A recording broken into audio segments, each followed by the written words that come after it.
I think you should try it. Oh, this is great. Definitely a cult phenomenon. You know what I think? It just hits you in the face. Well, recording is now in progress. Blood and I realize I like paint. That was a botch. I'm blending. Hold on. So, anyway, thanks for tuning in. We're talking about wrestling. I'm talking to the potatoes. That's how it's gonna go. Because I didn't know what exactly. I feel like when we made this podcast, it was going to be cool to like maybe do like reviews for maybe like Dynamite and Rampage, like take just to see like input of that. Not more of a not actually a recap, because I know a lot of people do recaps. I feel like it'd be cool to do like reviews, like just like our intakes, which is probably going to be longer than like 5-10 minutes. You know, we can't just do a recap where it's like 10 minutes for a 2-hour show. We could just gloss over the stuff we don't think is really that interesting to get like a lot of the promos deep into. But yeah, and I also like the ideas of like we did the Punk one, and I actually like the ideas of having like certain people of just having segments of what we think about them. And I know most of it is going to be AEW. We really are like pretty much focus of AEW focus. We don't really watch WWE that much. But I'm sure some things will become about, you know, obviously if like we hear rumors of like AEW going to WWE or things like that. You know what I would like? We should make a list of topics, but I'd like to talk about. A couple of topics I've thought about is like I want to talk about Wardlow. That's a weird phenomenon to how over he is, but how you and I don't like him. And I see some people talking about how they're not that into his shtick. I'd like to talk about just like what's changed, you know, other than like the Punk thing. Like, what is different about AEW now from the beginning? And I feel like we could do that. That could be a lot. I feel like we have a lot of input on that one of just how we talk all the time. Because I feel like in the past year, it's more than just Punk, but I feel like in the past year it changed a lot, and I think the dynamic. Yeah, people like Jade.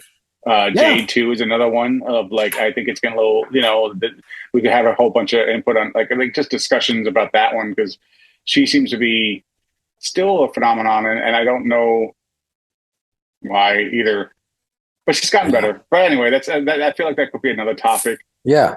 I want to talk about the All Friends Wrestling thing, the whole idea of like, this is a business, this is not for friends, but like, to me, that's part of the appeal. Yeah. I want to talk about your green room. It is a green room, but you know what? I like it. It fits nicely. So, Jonathan Everard Moxley. Is that his real name? No. You got beat me. I think his last name. I think his real last name is Good. Goode. I actually, you know what? I am sorry. I'm actually going to look this up now because you actually. Moxie's a real name, because you totally caught me off guard. I was like, wait a second. I made up a middle name to make it sound. Did you? Okay. I'm trying to see if I can find it real quick. But anyway, Jonathan David Good. Is it? Did you find it already? Yeah. Okay. We should just talk about people who've changed their names. How about that? Woody Allen. David Good. That's kind of funny in a way. And oh my God, he's only born in '85. Well, he's actually doing pretty damn good. But so if we're talking about Moxley, I know I have to say it right away, because I know you're going to know what I'm going to say, is that in the beginning, I was not a huge Moxley fan. You knew I wasn't. I always thought that he was very similar. Like all his matches were similar. I felt that all he did was bleed. There was just like blood matches, and it was similar. It took me a long time to. From my point of view, and I watched a lot more wrestling because there were years where I was watching a ton of wrestling, and I was watching WWE and Ring of Honor and New Japan. And I'm not saying this is necessarily good, but like, I think if you watch wrestling as much as I did and as much as a lot of people did, you can see more of the subtle differences of Moxley's matches. They're mostly brawler style. There's a lot of blood, but sometimes he works like a baby face. Sometimes he works like a heel. And there's little differences Mm. here and there. But I do understand what you're saying. And from the point of view of like a casual viewer, you know, they're not going to see a difference. Nobody's coming on like, oh, this match is interesting because he's working like a baby face today. And last time he worked like a Yeah, heel. yeah, yeah. I appreciate the art of wrestling. No, you're flipping past the stupid. And I said, we're not going to talk a lot of garbage, but I'm going to talk garbage about Big Bang Theory because that's the worst bullshit TV show ever. Yeah, and we'll probably lose all our anyone who wants to listen to this because that show has a million fucking anyway. And I love Mayan Bialik on Jeopardy, but no, that show has to go away. Yeah, but so this person who's like watching Big Bang Theory and then Dynamite comes on and Moxley does a match. I don't think that person's going to be enticed. Yes, yeah. Even when he was in WWE with the Shield, I felt like he was actually the weakest link in that. Well, I mean, Reigns was the weak. When the Shield was around, I feel like Reigns wasn't the weakest link because they used him for what he was supposed to be. Yeah. Mox was okay with promos, but like he's still in the ring. It was more Seth Rollins was the best in ring performer. Reigns had the good like let me come in my presence to show me that like I'm the muscle guy, and then Mox had like somewhat of like the mic work. But then when he went to AEW, his mic work was phenomenal. I think in AEW, I think he does do a good promo, and he does like. I guess I appreciate his matches more because of how consistent he is. I could always say that he is very consistent. So at least you know what you're going to get. He doesn't really botch that much. Right. I notice, he's very consistent, like I said. And that's not always, people don't always give that enough credit. Like, no, not botching or just working a match that's just like not necessarily awesome, but flawless for what it is. And John Cena is one of those guys who like everybody hated. He has his 5 moves, but the guy never botched. I'm sure he did sometimes, but like his matches were always clean. It's not their fault. Yeah. Yeah, it's not their fault. And with Moxley, I feel that like he probably doesn't get enough credit too of behind the scenes. I guarantee you he's helping out people, he's talking to people. He's probably like a locker room leader. Mm-hmm. He's probably like a leader in the backstage, and you can kind of sense that. You kind of sense that I feel like more people respect him. He seems like a more respectable guy to talk to than most other people as well. And he's like a guy who, to me, seems like, as far as a leader, not the kind of guy who's going to necessarily, let's huddle up everybody and I'm going to give you my pearls of wisdom, but a guy who kind of leads by example, whose door is always open when, you need some advice on something or you just want to talk about something. I mean, I feel like he's that kind of guy. And sometimes his presence is just because he seems unflappable, he's not letting shit get to him the way other people do. And because I think he appreciates the role he has, he appreciates the opportunities he has. He's somebody also who like he came over, and as early on as he came over, is before there was any Forbidden Door talk. He was already working for New Japan. Shortly after he started with AEW, and so like this is a guy who just wants to be there and just wants to work and wants all the opportunities and wants to give as much to wrestling as he can, right? He's working. He's a guy he's working AEW shows. He's working tons of indie shows. He's working New Japan shows. Like he just wants to wrestle, and I think that goes a long way for not really just his just not just how he presents himself, because somebody like that is always going to be great to watch. Somebody who really loves what they're doing, but as an example. Backstage, somebody who is that dedicated to the sport is always going to be, I think, a positive presence backstage. To add to your point, I feel like he's also dependable. And what I mean by that is he's hardly hurt. So he normally is, and obviously just recently he was supposed to be on vacation, and 2 days later, because of the whole shit show that Punk did, he had to get called back, and he probably put on one of the best promos that he ever did. Yeah. That promo was so powerful, and I feel like that promo is what I was starting to get respect for him before that, but then once I heard that promo, I was like, okay, now I totally get it. Of he's consistent. He's consistent. He works like kind of like all the points that you just said. I saw right after that promo. I was like, I get it now because that promo wasn't just a promo to me. It wasn't just a promo to the audience to hype them up because now they don't know what the hell's going on with their company because everything just went to shambles. So they wanted to hype them up. But to me, it was also a promo that saying it was for the people in backstage saying, "Listen, we got this. Let's just," you know what I'm saying? That's a great point. It seemed like it was talking to both people, the wrestlers, the company, and the audience, all in that one promo, and you just felt it in the air. You felt it in the air. He got a lot of praise from a lot of people online from it, from wrestlers, from the audience, from even critics. Critics that normally don't like him, like myself. Like I started not to, but I eased up on it. But that promo was just like, okay, we have a shit show. And he probably winged it. He winged it, and it was just probably like the best promo he ever did. And it kind of like saved them. It saved the whole night. It made it into almost like the best Wednesday that we watched in such a long time. It gave you hope. It made you feel like with the uncertainty between Sunday and Wednesday, what's going on? Is everything falling apart? And he got up there and said, don't worry, things are not falling apart. We're going to do everything we can to make sure that this is as good as it can be. And if whether or not that's actually what's going to happen, you still felt it, and you felt the hope from his delivery of that message. Not just the message itself, but the way he delivered it with sincerity and passion. Yeah. And you could tell, like, he actually, like, just the way he said it. And again, like, he didn't joke saying that he was supposed to be on vacation. Now, mind you, we don't know if they're going to give him the belt because he probably just wants his vacation. So he's probably just doing this, and who knows, maybe he'll lose to Brian or whatever.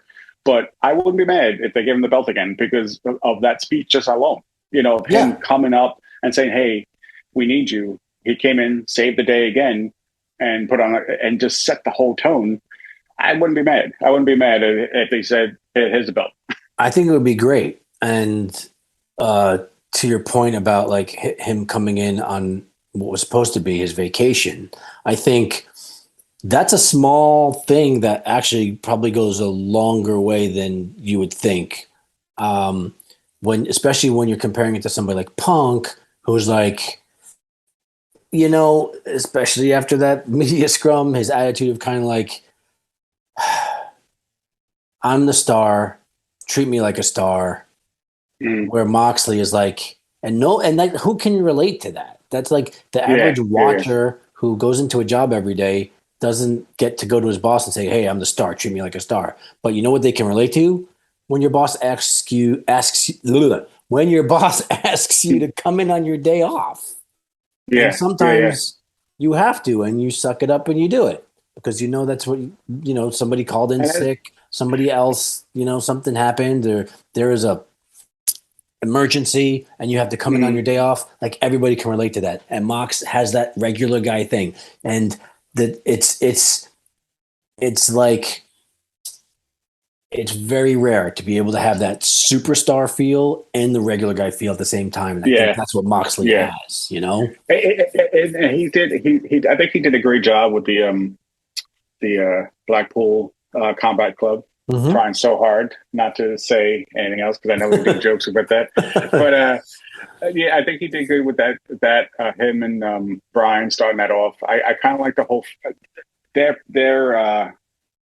their connection is kind of great because I like how that they each have their own identity because he still is Mox. He still is Mox. He's still what he wants to do. But then when they're together, they actually feel like a click. So I enjoy that as well. And I think he had a lot to do with that. I think he had a lot of insight of what to do. I actually do think that him and Brian talked and said, hey, why don't we do this and this and that?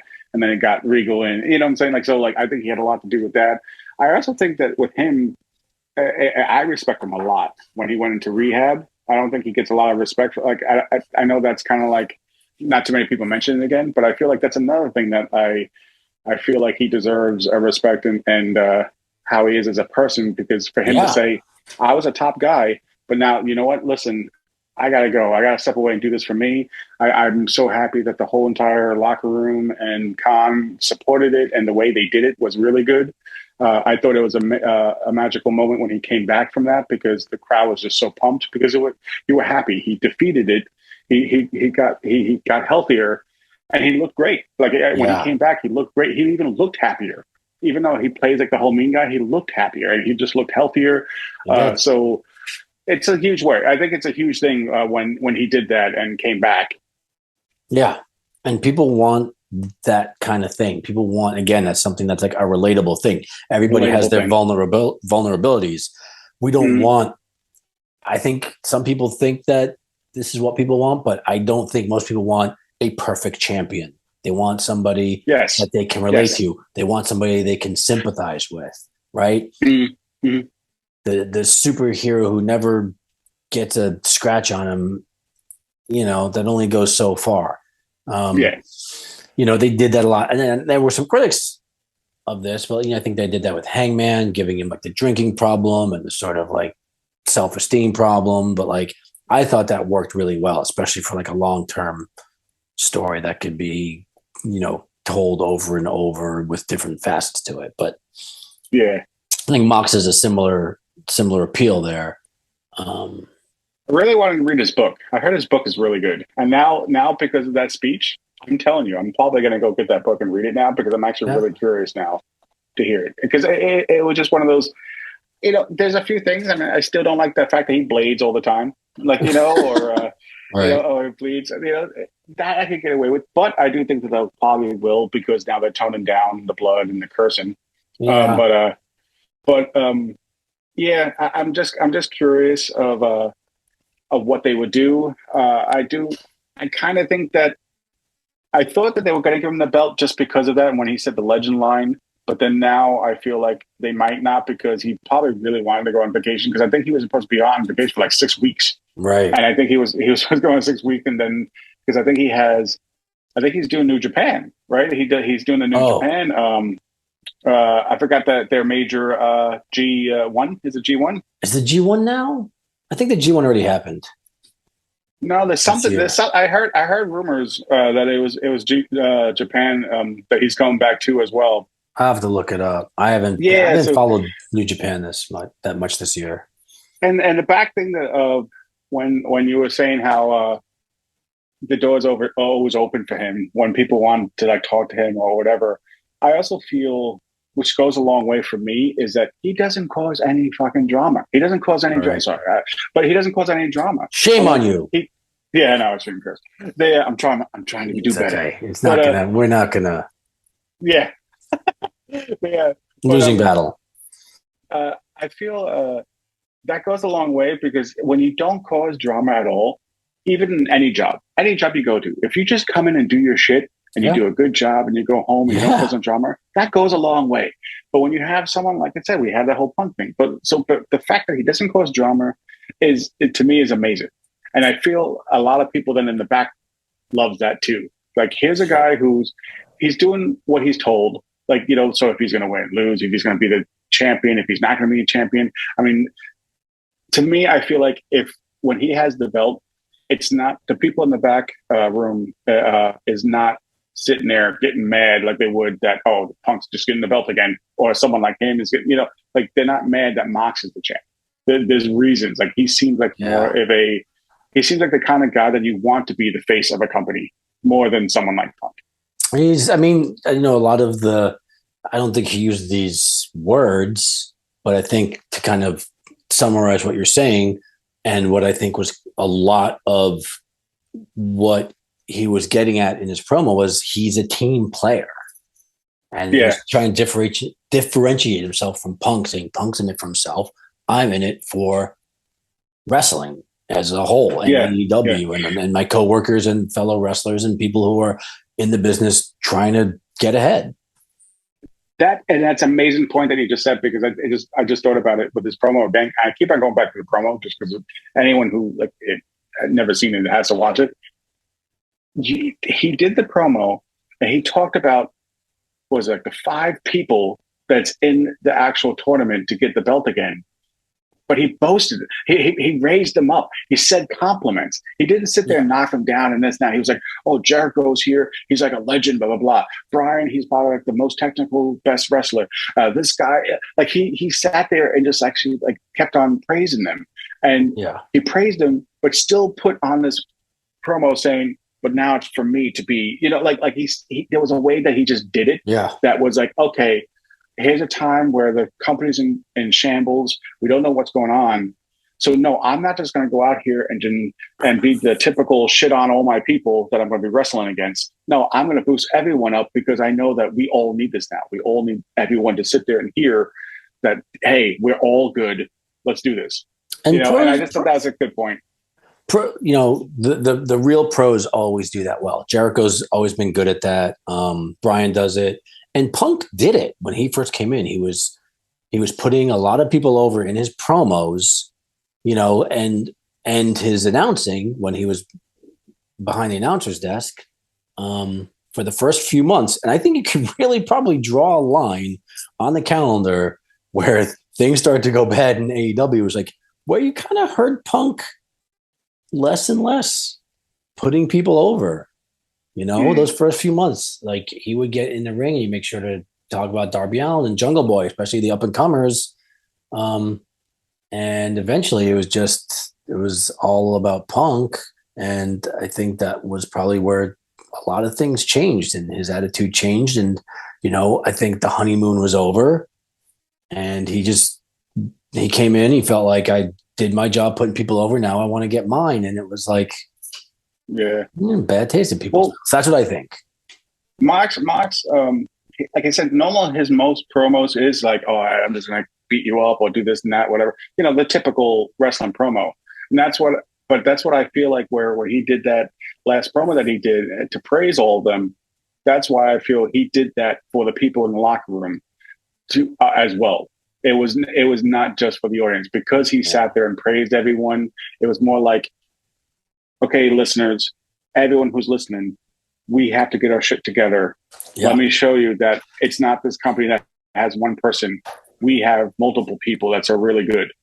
Because that's like really the first time that he did like that type of promo. And I think it was a perfect timing. It was a perfect pep rally saying, oh my God, people who love this company is going to actually have hope, like you said, and maybe something good will actually come about of this, when Punk leaves. And you made a point very, very subtly there where you said like, this is like not something he normally does. Like, I think that's another thing that makes people appreciate what he did a lot more. It's like his flexibility, his ability to pivot, right? He came in there like, all right, this is what's needed right now. That's what I'm going to do. I'll break away from my usual style and I'm going to do a more altruistic promo than I usually do. And he did it well and he was willing to do it. And I think that always goes a long way with people too. Like to this day, I mean, whatever about Cody. I always like, we talked about this last time where you weren't a big Cody fan. I was always pushing for him. I mean, one thing to me was like watching Cody pivot from like, kind of just regular guy Cody to Stardust, which people shit on Stardust. I loved Stardust. I actually like Stardust. I actually like Stardust. He made that transition so well. I mean, he just changed everything about his character and his style, and he embraced it and he pulled it off. And then from that to indie wrestling Cody, the guy I was seeing in the gymnasiums here and ROH and stuff like that. Like, I was always impressed with Cody, like taking whatever the new opportunity was and making the most of it and being willing to change and adapt. And I think that goes a long way. And I think and again, everything we're talking about is in comparison to Punk, where Punk seems to be kind of very rigid. Like we're doing things this way and that's the way they have to be done. And if they're not done that way, I'm not going to be happy. And we see the opposite of that on Wednesday with Moxley. Like, all right, this is what we need to do. That's what I'm going to do. And I think maybe something that's not conscious or obvious, but I think that's part of what the appeal was of Moxley's promo and what people are so hyped up about Moxley for now. I think that made sense. Yeah.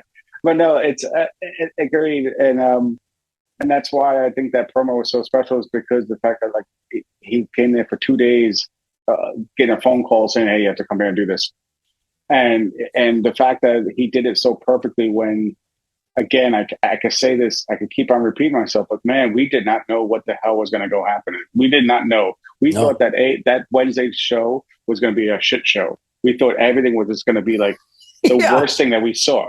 And so when we already have these expectations of, oh my God, you have all this shit that just happened with Punk and all these rivalries, all these people are suspended. The company looks like a complete joke.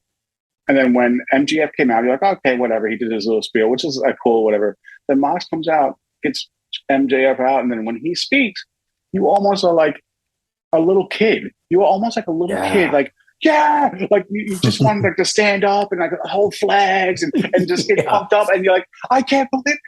And then we were talking, I'm like, this is fucking fantastic, and that kind of just like domino effect throughout the whole entire show. Like even like wardrobe, we don't know the whole phenomenon, which I know we'll talk deeper into that another episode. But like even us, we're like, it wasn't so bad. Like even we're like that sounds like we're still pumped up from that fucking promo. So promo just made the whole 2 hours. Yeah, I'd say this. I'll probably say this in almost every episode we do. There's that. The importance of setting the tone when you have like. You know, for us, like we're not huge on the way Wardlow's booked, but like I said, with All Out, where it's like if you had a couple of those moments, All Out would have felt a lot better. Mm-hmm. But because you didn't get them, everything just felt worse and worse. You just need that something to like bring you up, set the tone, give you that good feeling, and you can kind of move past the things because not everybody's going to like everything. I'm going to say that a lot too. It's easier to not like something when there's a lot of stuff that you really like. You can even just like one thing so much that the rest of it could be mediocre or not to your taste, and it will still be some degree of enjoyable or at least not bother you. But like, you know, the importance of that I think is lost, and I think I'm hoping that they found that now. I hope they saw what, you know, Moxley brought to that and how we set the tone and how important that was, as opposed to All Out, where like nobody really was. I don't think there was one person that got enough out of All Out to really write it out like that. Everybody got, not everybody, because you and I didn't really like most of it. I don't think there was anybody there who like got as much as they wanted of the things that they wanted, right? Well, you know, I know these are smaller tangents too without Moxley, but like when you bring up All Out and like it's so true about the momentum and that aspect because okay, we started dying, like getting bored on the All Out. Then all of a sudden you have a match like Keith Lee and Swerve and they claim. The crowd was fucking pumped. They were so pumped. I have never seen a crowd this excited. Yeah. And then instead of them saying, let's switch the freaking results and have their claim take it, they had Keith Lee and Swerve win again, and it was flat. They could not come back because they were pissed. They were pissed and flat. And that's when you got to read the crowd. Yep. If the Acclaimed win that match, every match after that is better. Yes. To the perception of the audience and the viewers, right? Mm-hmm. 100%. Like all those other, what was it? Brian Danielson and Jericho, right? Yeah. Everybody's like, oh yeah, it's a good match. I was like, yeah, this is fine. I was just so deflated by not getting any real good outcomes and excitement up to that point after like 4 hours. And it's like, yeah, this is fine. If they gave us the Acclaimed, I would have still been on on that high. By the time that match you'd still be happy. You'd still be happy. And all you're thinking in your head is like, okay, cool. They actually did. They followed the crowd. It was the most exciting match of the night. Anyway, that was the night of the and then you just got so excited. You got so excited to watch it, and then it just deflated. And that's why turning it back around. That's why we think Mox's promo was so important. Yeah. And yeah, I don't want to go too much off on that tangent, but thinking about like why a lot of people left Vince McMahon era WWE to go to AEW. It's just like I think a lot of them just got tired of like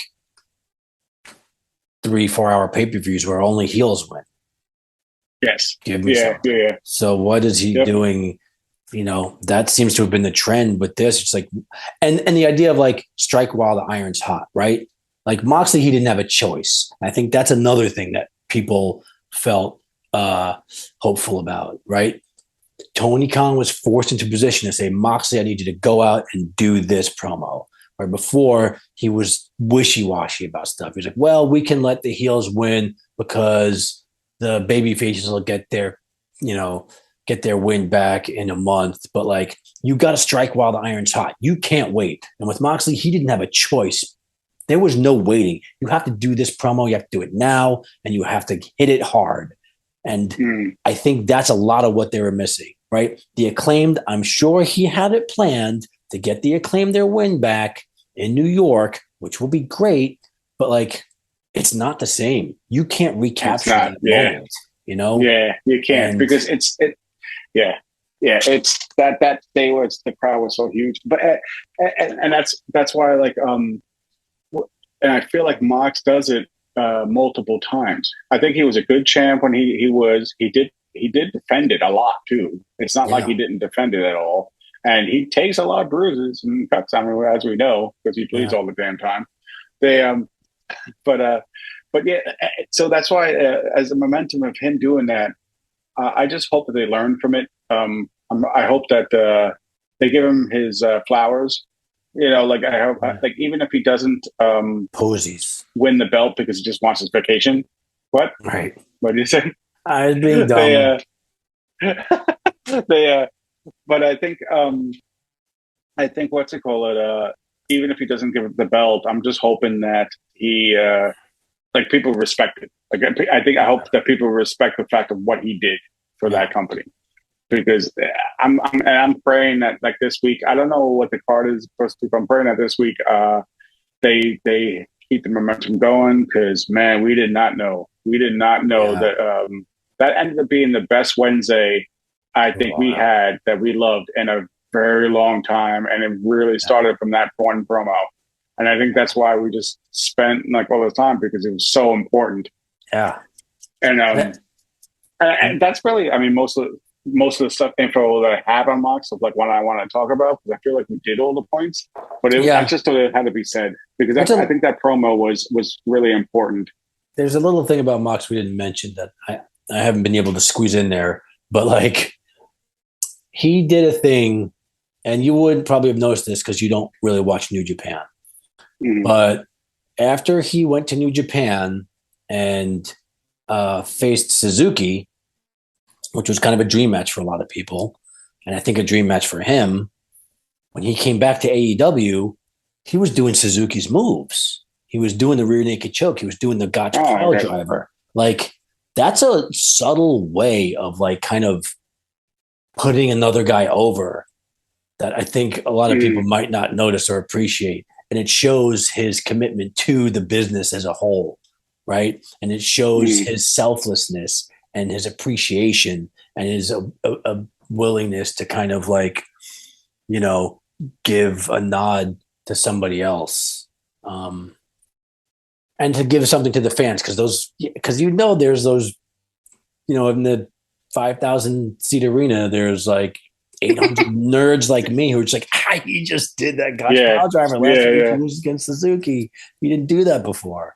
Those are the little things I think that he brings that are indicative of his type of character and his commitment to wrestling as a whole.